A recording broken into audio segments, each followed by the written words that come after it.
And we'll now bring up Dave Lehman, who is going to lead a discussion on data centers. And our panelists can come on up, Kyle. Chuck. All right, good morning, everybody. Thanks for being here. Why data centers? Data centers are among the most valuable properties in Cook County, actually in the world. They run from a minimum of several $100 million to as much as several $billion for a single facility.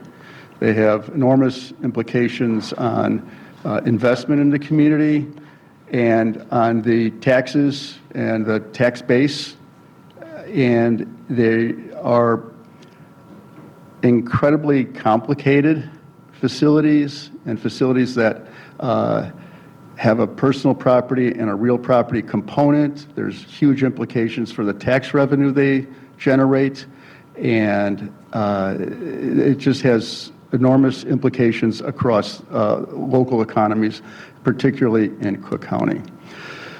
So this morning, we have three presenters.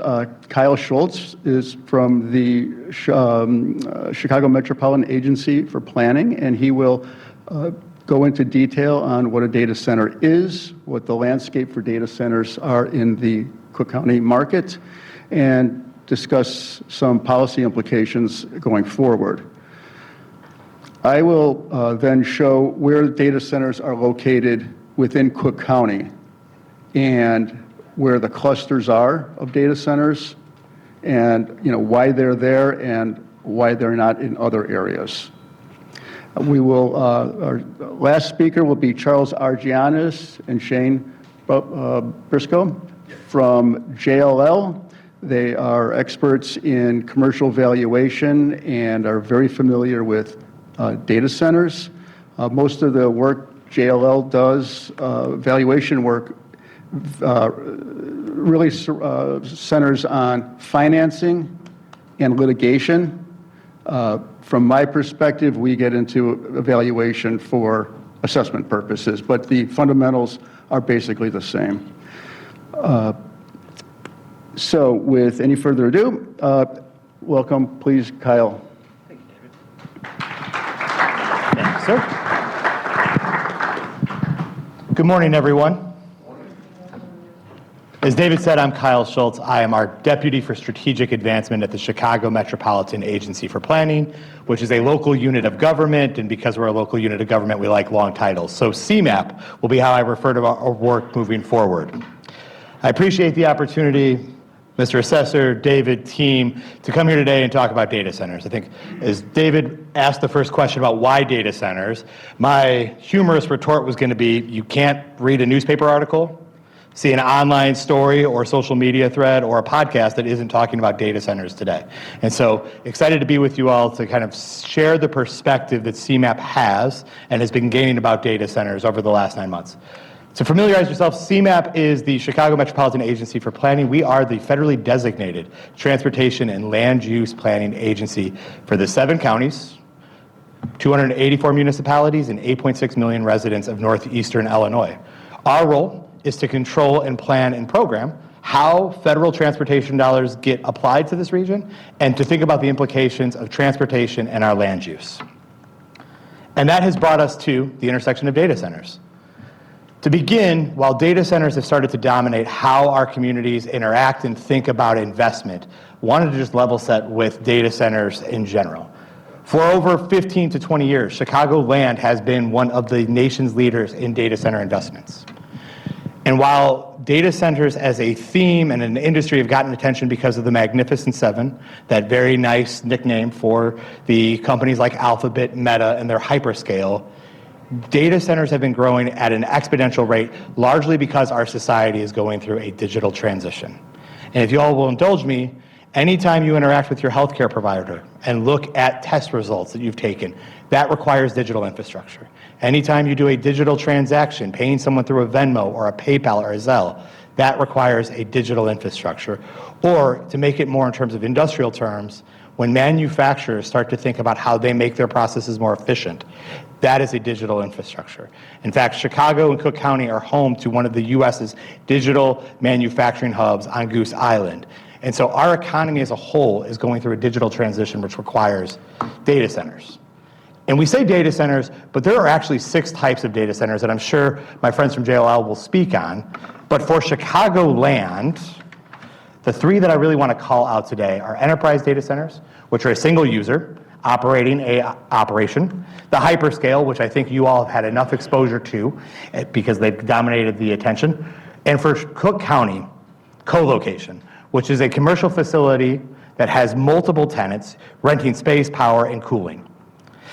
In the last 3 years, Northeastern Illinois has built 11 data centers, 8 of which have been in Cook County and have been of the co-location variety. And actually, Cook County has over 1/3 of Northeastern Illinois' data centers today. So why data centers? I could spend literally the entire time for this conversation on these topics, but I will be judicious because the experts are coming behind me. Number 1 is the incentive. Illinois put in place in 2019 one of the most aggressive economic incentive packages to attract data centers. That package brought about 27 massive data center projects to the state that unlocked over $8 billion in private investment. That had a 2-year moratorium put on place in February that'll go live in July. So the incentive has been a big reason. Second is ComEd. To admit, I am a recovering economic developer. It was great that you talked about PsiQuantum because that was one that's near and dear to my heart. But prior to 2023, Cook County's #1 economic advantage was our talent and our workforce. Anytime a company or a consultant would call and say they were interested in this market, it was because they knew they could find the people to fill their occupations. In 2023, we noticed a shift where companies were calling us because of our electricity, and mainly because of ComEd. ComEd's ability to offer affordable, reliable, and clean sources of energy was a differentiator, and one that meant a lot to data centers. Jump ahead one. The other 2 big reasons why we continue as Cook County to attract data centers is because of our location to the National Fiber Crossroads. Latency is a huge term for the data center operators. And for those of you who don't know, latency is the time it takes for data to travel from one point to another, or from when you go online to check the Cubs score and how long it takes for that score to populate on your phone or on your website, which for the last 5 days has been a miserable experience. The fact that Chicago is at the crossroads of the national fiber network is important. East meets west, north meets south in Chicago and Cook County. And so that is a huge reason why we have always been a data center hub. And finally, going back to the co-location density of data centers in Cook County, it's our market diversity. Chicagoland is home to a $1 trillion economy. No sector makes up more than 15% of that economy. 30 Fortune 500 headquarters are based here. Again, you can tell I was in economic development sharing those stats. That type of market density and decision-making prowess has attracted the data center market because, as I said, we're all going through a digital transition. And so why are communities thinking about these as a benefit? At CMAP, we work with the 284 municipalities of Chicagoland to help support their growth. I'm fortunate enough today that Mayor Reinbold of Rickton Park is here in the room today. Please make sure you go up and thank him for his service on the CMAP board. And some of the reasons we hear why mayors and communities are welcoming data centers. First, foremost, is the reliable property tax with minimal demand on public service. That these data centers come in with large capital investment, and they want to be able to get built, and then once they're built, they require very little strain on roads, additional students into the school districts, which is great compared to 6 years ago when the biggest theme in development was distribution centers, which came in with similar sizes, but then continue to put strain on infrastructure after. So the reliable property tax break with minimal demand on public service is an important reason. The other reason we hear why data centers are so valuable for communities is the job. One data center job pays an average annual wage of over $103,000. That one job contributes an additional 4.25 jobs to the economy. So can you imagine when you have a 6-figure salary, the multiplier effect that that has, the benefit that it brings to downtowns, to cafes, to restaurants, or as someone who grew up in a family flower shop, the ability to treat for Mother's Day or Valentine's Day. Finally, there are challenges, as we've heard in the run-up to this conversation. Some of the biggest challenges that we're hearing and facing and exploring today at CMAP is around water. Cook County sits on a fifth of the world's fresh water supply. And while CMAP's current projections show regional water demand declining over the next 25 years, we are up against some serious challenge. Over a third of the municipalities in this region are not on the lake, and they are on aquifers that are drying up quickly. We have aging infrastructure that isn't keeping up with the demand of all these water users, and we have a 1967 U.S. Supreme Court consent decree on how much water we can take out from the lake. So those factors are putting strain on how we think about welcoming investment and balancing our people's interests and needs for water. The other big concern that has come up is power availability. Illinois is an exporter of energy. It's one of our greatest strengths is that we produce more energy than we've needed. We export today 1/5 of our total electricity production into the grid to go to other states. But as we've seen recently, the data center demand is starting to put more pressure on our ability to generate the electricity we need. And a recent forecast said that data center demand alone puts a $37 billion threat to our grid. If that grid infrastructure was passed on in its current funding methodology, it'd be a $70 a month increase to our consumer residential bill. At a time in which groceries, gas are all increasing, the concern around electricity is one that is putting challenges on community leaders to address. But as we shift towards the rest of the panelists, a recent global strategy group found that 68% of supporters or of surveyed in Illinois supported legislation that regulated data centers to minimize their impact on utility bills, their climate and water infrastructure. But the key piece here is that they still wanted to allow data centers, recognizing that digital is how we interact in our life.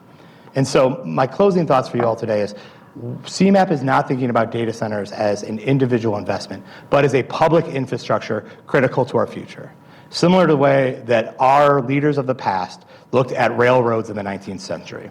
Railroads that had tons of speculative capital-intensive investment that were laying physical foundations for our economy's future, and oftentimes forcing the public to scramble to keep up with those. So I'm excited to hear from David and the JLL team and answer any questions you all have. Thank you for the opportunity, and looking forward to the conversation.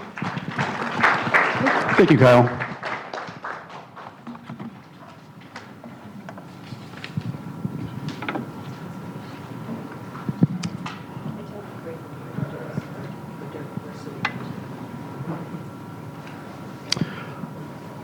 All righty, where are these things? So this, we've got about 75 data centers in Cook County currently, depending on how you classify them. Some of these are under construction, many are completed, some are in campuses of 2 or 3. But so we'll have better maps in a sec, but if you look at the yellow dots, those are data centers that are either completed or under construction. The spaghetti in red are fiber optic lines. We call those long-haul fiber optic lines that are used by data centers. And the yellow or the green lines are the power transmission lines. These are the heavy transmission lines that serve the region, Cook County, and the surrounding suburbs. So if you look at the kind of O'Hare Airport on the northwest side of the metro area, you will see data centers in Elk Grove Village clustered there, and you'll see a cluster in downtown Chicago, just kind of like the South Loop. So those are the 2 clusters. There are other data centers that are interspersed throughout the county, but we're going to focus on Elk Grove first. So this is actually the O'Hare area. There's 3 communities currently that have the most data centers. That would be Elk Grove Village, and they have by far the most. Then North Lake to the south, and a little bit to the southeast there, you'll see in Franklin Park. So why are they here? Why did they congregate around O'Hare Airport? So I came up with 5 Cook County specific reasons. There are other reasons that aren't on here, but that are common throughout the metro area. Water availability is about the same.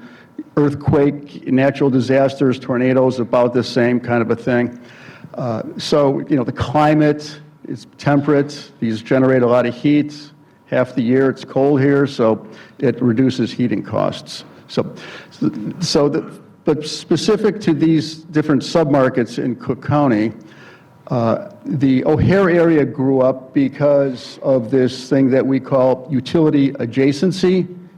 And by that, I really mean the specialized high voltage substations and the major fiber trunk lines. And you could see here that every yellow dot in Elk Grove, in North Lake, and in Franklin Park is next to one of those red lines. That's a fiber optic line. And they are within a mile or so of these green power transmission lines. And both of those factors are critical for a data center in a location decision. The second location characteristic is permissive zoning. And by that, I mean, number one, are data centers even permitted?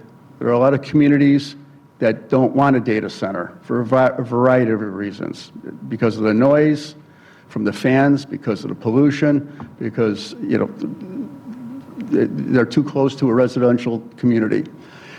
But it also means how permissive is this zoning in terms of rezoning a property or granting variances. And in a place like Elk Grove, developers have bought office complexes and knocked them down for data centers.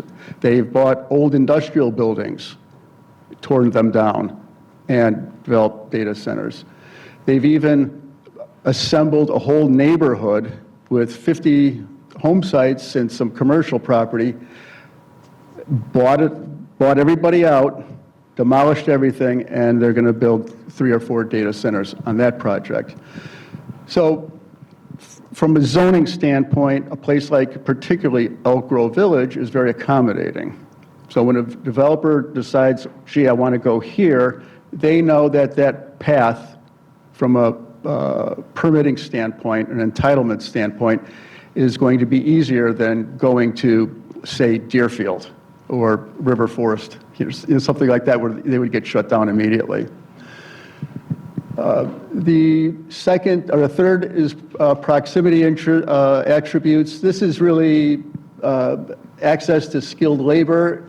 As Kyle was talking about, data centers are manned by highly skilled engineers, and you need those people to come and be living close by.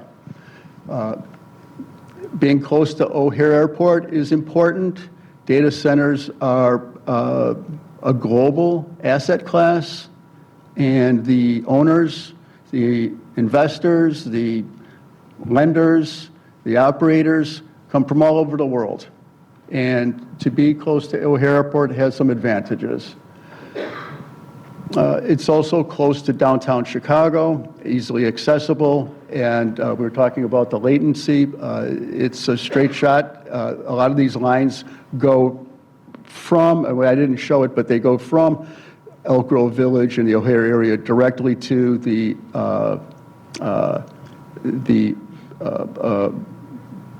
350 Cermak facility, which is the key massive data center in the city of Chicago. Community acceptance kind of goes along with permissive zoning, but it's really a welcoming attitude towards data center development. A place like Elk Grove Village has a 6 square mile industrial district, and this Centex industrial park was developed in the late 1950s. So you have a lot of buildings there now that are 50, 60 years old. So they're older, A lot of them are functionally obsolete, low ceiling heights, land-to-building ratios are inadequate. There used to be a lot of manufacturers there, and a lot of these parcels are too small for today's, distribution needs. So a place like Elk Grove Village is going to say, we need to keep up our tax base. We need to reindustrialize this park to maintain our tax base. So since it's such a massive industrial park, there's plenty of buffer between the industrial park and the residences. So there's really, nobody cares in an industrial park if it makes a little bit of noise or if it creates a little pollution. It's far less than a heavy manufacturing plant. The last issue is real estate tax rates. A place like around the O'Hare area, in terms of Cook County, the taxes there are relatively low. Cook County's generally high if you look regionally or nationally, but within Cook County, the O'Hare area has relatively low real estate tax rates. So this is downtown Chicago. Most of the data centers here are clustered between 400 and 800, 900 south. It's a different situation here. You can see all the fiber optic cable lines. What you can't see is the transmission lines. That's because those are all underground, but they're there. And Chicago is a little bit different than O'Hare area in that the data centers that are existing or under construction now are all in repurposed multi-story buildings. Whereas in Elk Grove and North Lake and in Franklin Park, they tend to be one-story buildings. But here, because of availability, land availability, they tend to be currently in multi-story buildings, some 8, 10 stories. The 350 Cermak building is 8 stories. And there's plans to build I was reading, a 12-story new construction right next to that facility. So that would be one of the first new construction ground-up projects. Same thing, utility adjacency, therefore, is good in downtown Chicago. The permissive zoning, some of these buildings are actually in the downtown loop. The old CBOE facility that was purchased for $12 million and just resold for $40 million because they secured their additional power. That's basically in the loop, and it's allowed to be there. So to me, that's a sign that these facilities are, there's a permissive zoning culture, in the city of Chicago. The proximity attributes are the same as the O'Hare area. Community accepting, I have not heard a lot of pushback for these data centers in downtown, so it seems like it's pretty welcoming.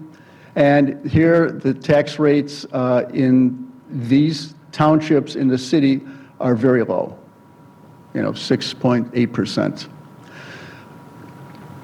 Now, let's look at some South Tri industrial areas. So we picked 2. The first one is the near southwest suburban. It's generally the McCook, Hodgkins, Bedford Park, Summit area. This area, you'll see it's got good power transmission lines, but it's got a very limited fiber network. And you could see there that there's basically one fiber line running through that whole pink area. That pink area is industrial. So that's a real limit on what data centers need. The other issue here is that the near southwest suburbs are really in logistics and intermodal hub, and it's a healthy industrial district, and so land prices there are already high. So as a data center opportunity down here, there may be better options. And right now, the better options are around O'Hare and some of the one-off sites where you have a project that already has the power and the fiber optic cables. But since there hasn't been any real data center development down there, we really don't know about the zoning permissiveness or the community acceptance. Here, the taxes are a little bit lower than O'Hare, so that's a positive. But all in all, at the end of the day, there's no data centers here. There's a reason, and I think these are a part of the reasons why there's nothing here. The other is the Chicago Southland area.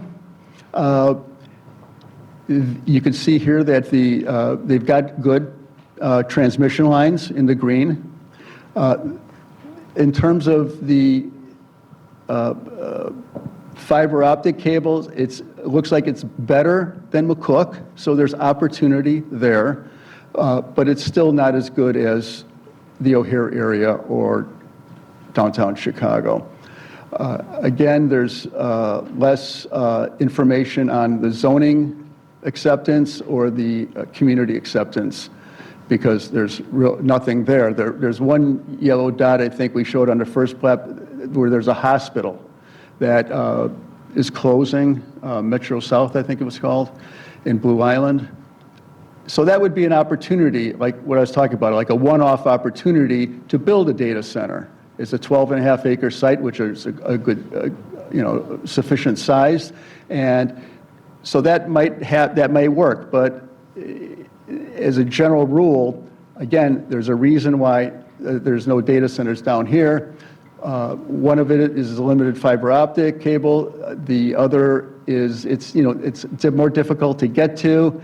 The amenities, the distance to O'Hare Airport, and the other issue is it has high real estate tax rates down there. And so that's something that needs to be addressed. So this is just a comparison of the three, and again, O'Hare and downtown Chicago really have the most location characteristics for data center development, and they will continue to get that. The near west south suburban, limited network of fiber optic cables, and and it's really a logistics and intermodal freight location. So I don't know if we're going to see much there.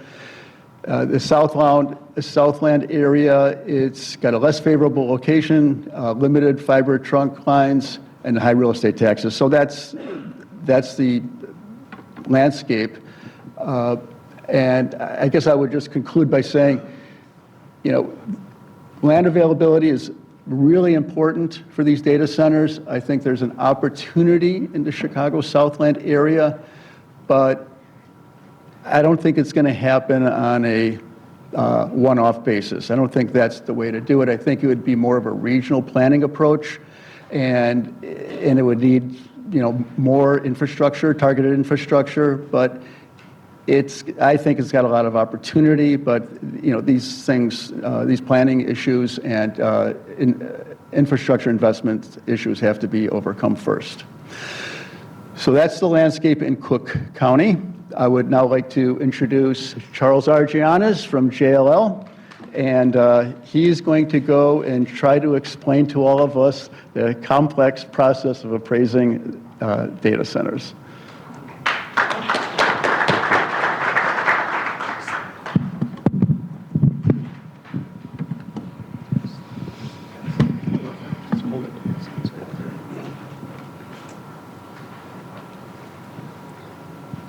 So good morning, everybody.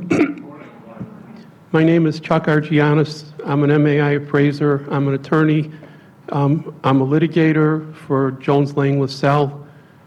We take on complicated real estate appraisals, including data centers. This is a very interesting topic for all of us because data centers are something that are just coming into their own, even though they've been ramping up over the last couple of years.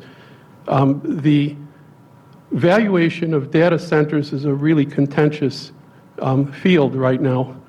As of today, there's been only one white paper that's been peer-reviewed by a couple of appraisers. Those guys' names are Carter and Lenoff, and if you email me, I'll send you that article. It's a 2024 white paper. JLL is currently in the process of writing our own white paper, and we'll be publishing that shortly.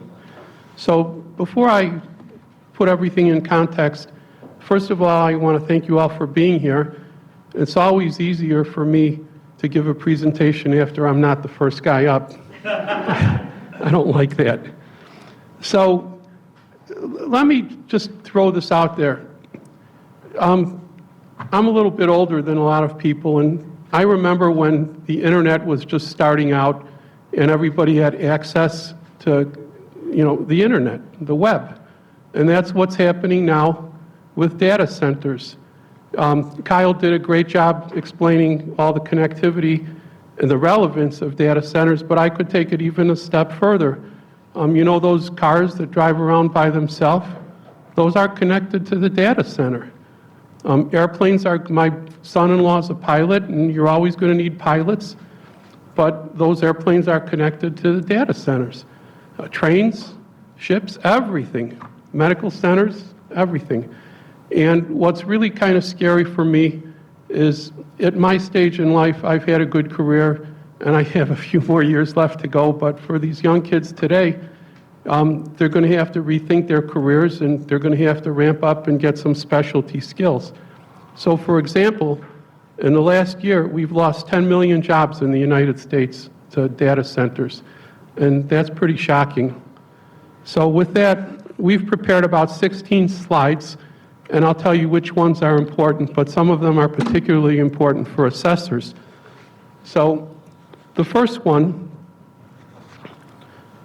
is the problem statement.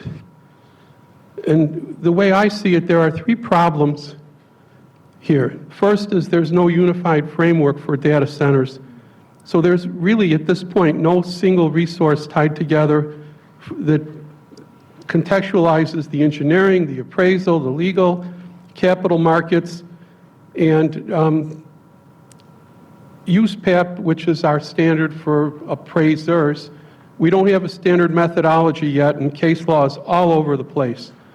So that's a challenge that will be addressed in the next couple of years as the colors start to get filled in on the page.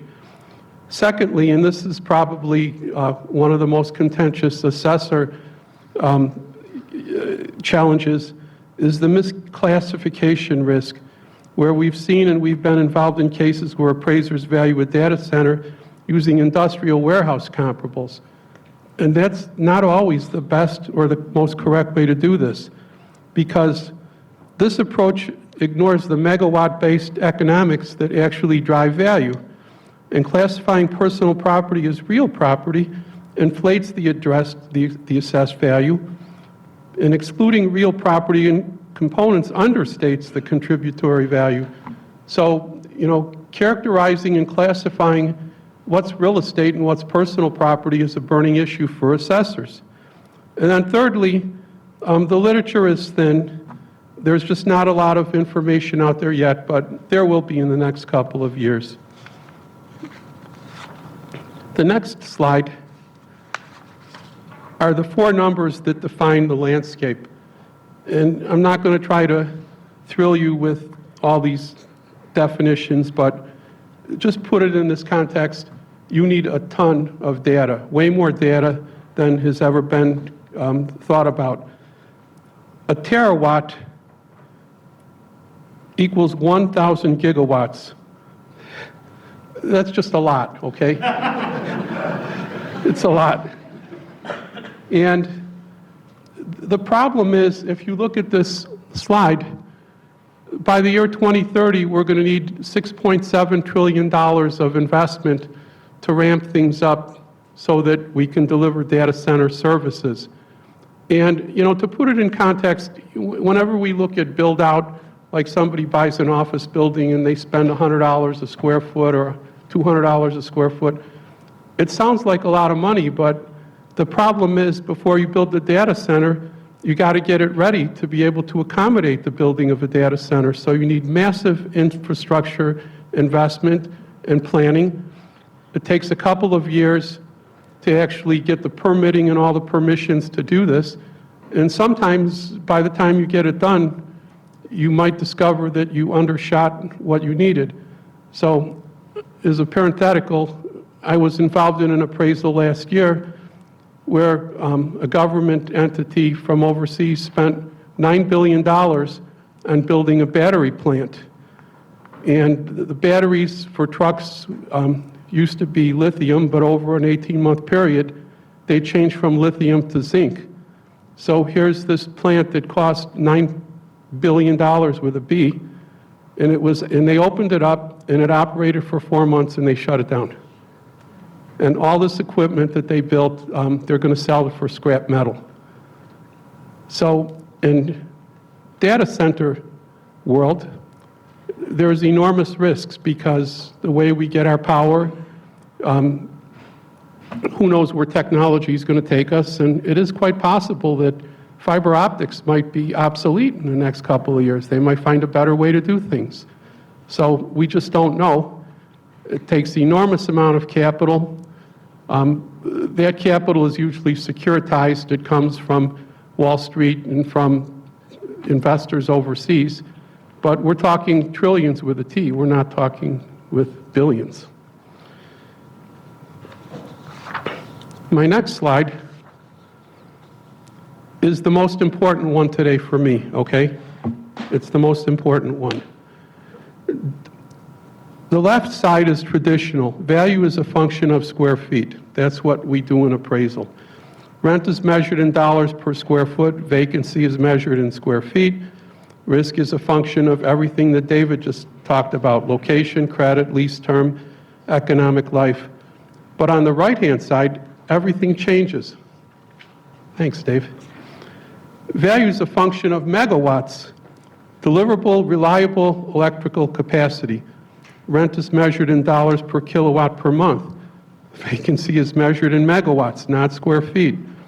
Risk is driven by power, availability, redundancy, upside and uptime guarantees. In the economic life of mechanical, electrical, plumbing systems, this infrastructure, it's only about 20 years with annual depreciation of 5 to 10% a year. A data center with abundant power but only 50,000 square feet of floor area could command more rent than a 200,000 square foot facility with insufficient electrical capacity. So the building with more space is not necessarily worth more. And this is a complete inversion of how real estate has traditionally worked. So, and I know in assessment world, you can't value the properties based on dollars per capacity. There's that case in Milwaukee that we all know about where the appraisers and the assessors valued the brewery based on how many barrels of beer. And they lost that case because they said the court ruled that, no, you can't do that. You have to do real estate, which is defined as land structures and improvements. But here today, the valuation of data centers, it's got to take into account the wattage, not just the walls and not just the real estate. And I guess that's your job to figure out how to untie and tie this thing back together again. The next slide here, it's a history lesson, and we won't spend a lot of time on it, but pre-1990s, you had these machine rooms with these giant computers, and that's how it started. In the 1990s, they took it to Carrier hotels, and like, for example, there's a building in New York called 60 Hudson Street, which it became a neutral interconnection hub with hundreds of networks converging. And Google paid approximately $1.9 billion for a building there. And these assets became the physical foundation for the next generation. In the 2000s, the industry professionalized. In the 2010s, we had hyperscale campuses where large chunks of land where they were able to accommodate dedicated substations. In the 2020s, Artificial intelligence has changed everything, and now we have graphic processing units that require dense loads that are pushed through rack densities from air-cooled facilities. And so for appraisers, history matters because it shows how value drivers have shifted at each stage, from space to interconnection and to power. And that's why today's value methodologies must center on megawatt economics. The next slide is the 3 pillars of value, which everybody should just make note of this. The first one is power. Power is the dominant value driver. A dedicated substation or multiple high-voltage feeds can dramatically increase rent and reduce external obsolescence risk. The critical constraint right now is grid access. It takes about 2 years to up to 4 years in order to get the power ready. And remember my little story about these batteries? They spent $9 billion building this facility. They operated it for 4 months, and they shut it down because it was obsolete. That's a risk for data centers. Cooling, every kilowatt of load becomes heat, and it has to be removed. They have air-cooled systems, they have air conditioning systems, and they even have systems now, they're building them under the ocean because they use the water. They put the tubes in the ocean and it cools them off. Power usage effectiveness measures total facility energy, and interconnectivity, especially in co-location and edge facilities. The number and density of network connections drives the value. So again, if you think about what I'm saying, and as assessors, I think we all have to agree that, you got to value the real estate as real estate, and you got to find some type of way to factor in land structures and improvements. Don't breach the laws of that case with the barrels of beer in Milwaukee and valuing properties based on productivity. And it's not easy, and I'm glad I'm not an assessor right now. The isolation of the key variables, thin market just means there's not a lot of literature out there yet, so we're all learning as we're going along. Bespoke leases just means that people build these things and they cut deals and they make leases, and every lease is different. And we do probably 1 or 2 data centers a year for the last 2 or 3 years, so we have a lot of data. We're not able to share that on a wholesale basis, but each one of them is different, trust me. They're confidential. You've got Amazon, Azure, Google, Meta, they all have their own deals. And then you have a layered structure where the data center rent is not number one. It's the base rent plus power charges plus cooling, whether it's bundled or separate, plus interconnectivity revenue, plus ancillary services like smart hands and remote monitoring. So without disaggregating these components, you can't credibly analyze what the market is actually paying for. They're not just paying for real estate, they're paying for a whole bundle of things.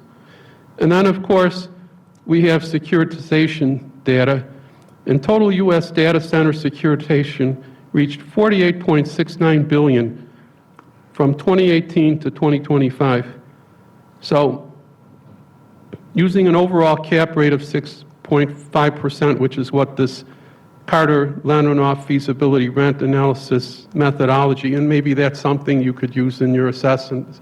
I'm not saying 6.5% is the cap rate, but there is a learned treatise out there that quotes that. And it's been peer-reviewed, which means that it's accepted methodology. The next slide is the classification problem. And I guess you have that 1853 Ohio case that established the boring but important 3 criteria for fixed classification. Number 1, the annexation to the realty. Number 2, the adaptation to the use of the realty. And number 3, the intent. That's the 3-pronged test. So on the left-hand side here, I've listed items that sit firmly within real property in virtually all jurisdictions. The building shell, the main switchgear, the rigid conduit and riser infrastructure, cooling towers, chillers, substations, transformer lines, and underground utilities. These terms define the building as a data center and stay with the property. They're real estate.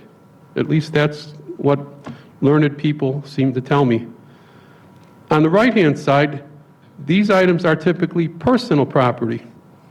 Servers, GPU clusters, storage, networking equipment, racks and container systems, tenant cabling, and rack-level PDUs. These define the tenant's operation, not the property's identity. And then, of course, as we see in law, the critical gray zone, the source of most disputes, is the equipment walks the line. Which one are they? And that's the burning issue. The stakes are enormous. So, for example, in Loudoun County, Virginia, that's the epicenter of U.S. data center development. Approximately 875 to 895 million in data center tax revenue, largely from personal property tax, at $4.15 per $100 of assessed value. That nearly equals the county's entire $940 million operating budget. Data centers cost the county only 4 cents per dollar of tax revenue versus 25 cents for typical businesses. So getting the classification wrong in either direction has massive financial consequences. And then, of course, you have the Uniform Commercial Code, which classifies something as a real estate or a personal property. So, for example, many years ago, I was appraising power plants in Pennsylvania. So, unbeknownst to me, the state of Pennsylvania classified the water containment area with the dikes that was exempt from real estate. Even though it's real estate, they exempted it. They also exempted the foundations, these heavy reinforced foundations on nuclear power plants. I didn't know, but those are exempt from classification as real estate because the state exempted it. The next slide is the 3 approaches to value, and we're not going to spend a lot of time on that, except I'm going to tell you the replacement cost new is almost always preferable to reproduction cost for data centers because mission-critical technology evolves so rapidly. Construction costs have risen from $7.7 million per megawatt in 2020, $7.7 million, to $10.7 million per megawatt in 2025. And JLL thinks that this is going to project out to $11.3 million by the end of this year. And these are for shell and core costs. Fully fitted turnkey costs are materially higher. So there's different types of obsolescence, physical, functional, external. There's curable and non-curable. But common triggers in data centers include insufficient power density. So you could have the most fantastic facility, but if they didn't plan it out so you have sufficient power, you have a problem that will have an impact on that facility's use and demand. Chip cycles also evolve every 12 to 18 months against 24 to 36-month construction times. So we're shooting at a moving target here, and nobody knows where it's going to take us, except that it's going to get better over time. Sales comparison approach must align with power capacity. This is David's bailiwick, and I agree with him. Power capacity, redundancy, commissioning status, infrastructure, development stage. So the problem is there's not a lot of good sales data yet. The income approach, if you were valuing this as a going concern business enterprise, that would certainly be something that you would have to do. I think from assessor standpoint, you have to analyze that, but you got to not get painted into a corner that you valued as the business, because that's not a good posture to be in. Okay, we'll wrap it up here. Intangibles, just be aware that real estate has intangible values. There's cost, use, and risk. If you're going to spend $16 billion on a facility and it takes a couple of years to get the infrastructure, there's a return on cost that's tied up. Then if it takes a couple of years to build it, that's another type of risk. And then by the time you build it, is it going to be still usable? My last couple of slides, I'm just going to skip them because we're running out of time. I'm just going to say, for court cases, we have the Daubert rule, which if we're appraisers or if we're assessors, you got to make sure that what you're doing is testable by other people to come up with the same answer. It's got to be a methodology that's been peer-reviewed. We got to know what its error rate would be. And I'm getting a high sign, so there we go. That's it. I appreciated your time. Thank you.